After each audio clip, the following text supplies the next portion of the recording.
बिस्मिल्लाहिर्रहमानिर्रहीम। अस्सलामुअलैकुम दोस्तों। एक दिन नबी करीम सल्लल्लाहु अलैहि वसल्लम की अदालत में एक सहाबी अपना मामला लेकर हाजिर हुए। उन्हें अपने वालिद से शिकायत थी।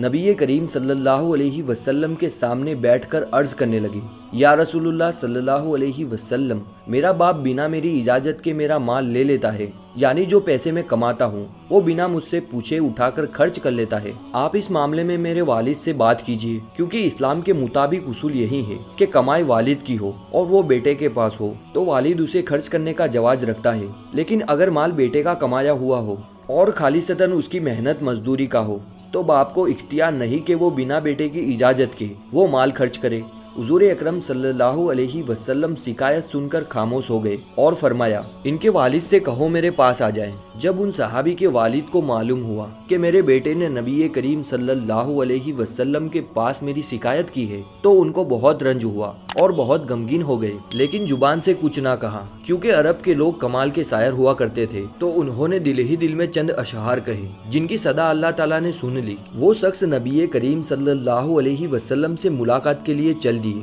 लेकिन उनकी आमद से पहले हज़रत जिब्राइल अलैहिस्सलाम हुजूर अकरम सल्लल्लाहु अलैहि वसल्लम के पास तशरीफ लाए और फरमाने लगे, हुजूर, अल्लाह ताला ने आपसे फरमाया है कि अपनी अदालत शुरू करने से कबल ये आने वाले शख्स से कहिए कि वो अपने अशार सुनाए जो उसकी जुबान पे तो नहीं आए लेकिन मन ही मन में कहे हैं। अल्लाह ने उन्हें अर्श पर सुना है। अल्लाह ताला चाहते हैं कि वो अशहार आप भी सुने और सब भी सुने। वो आदमी जब हुजूर सल्लल्लाहु अलैहि वसल्लम के सामने पहुंचा तो आपने फरमाया कि अदालत शुरू करने से कबल मुझे जरा वो अशहार सुना दो जो आपने यहाँ आने से कबल अपने दिल में कहे हैं, लेकिन अल्लाह ताला ने अर्श पर वो सुन लिए हैं।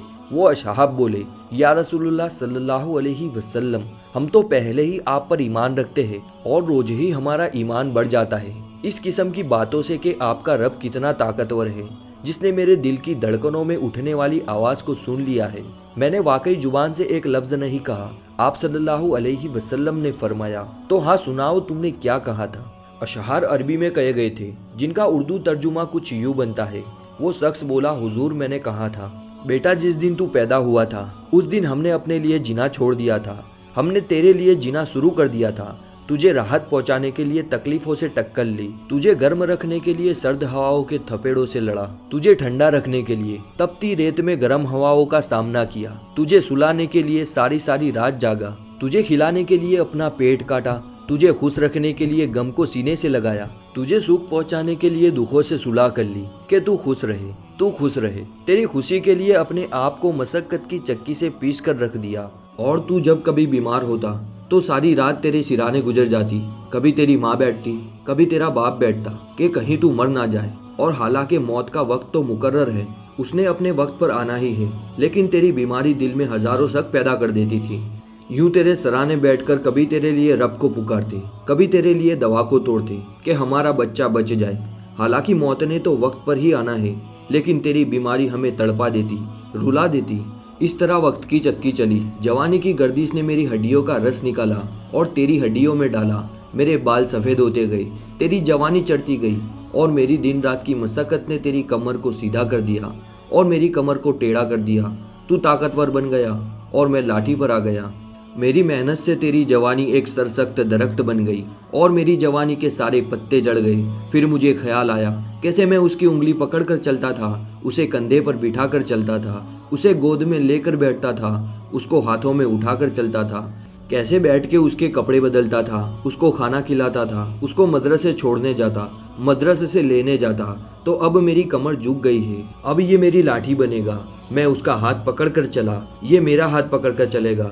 मैं उसका आसरा बना, ये मेरा आसरा बनेगा। लेकिन मेरे बेटे की आंखें तो सर पर चली गई, आसमान पर चली गई और मेरा बेटा मुझे ऐसे देखने लगा जैसे मैं बाप नहीं उसका नौकर हूँ। तेरी आंखों के तेवर बताने लगे कि शायद मैं तेरा बाप नहीं। तो मैं तन्हाई में बैठकर सोचने लगा, कहीं मैंने कोई ख्वाब तो नहीं देखा। मैं इसका बाप हूँ, क्योंकि इसका रवैया तो बता रहा है कि मैं इसका नौकर हूँ और ये मेरा मालिक है।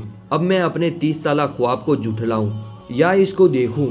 लेकिन फिर ख्याल आया, वाकई ये मालिक है और मैं नौकर हूँ।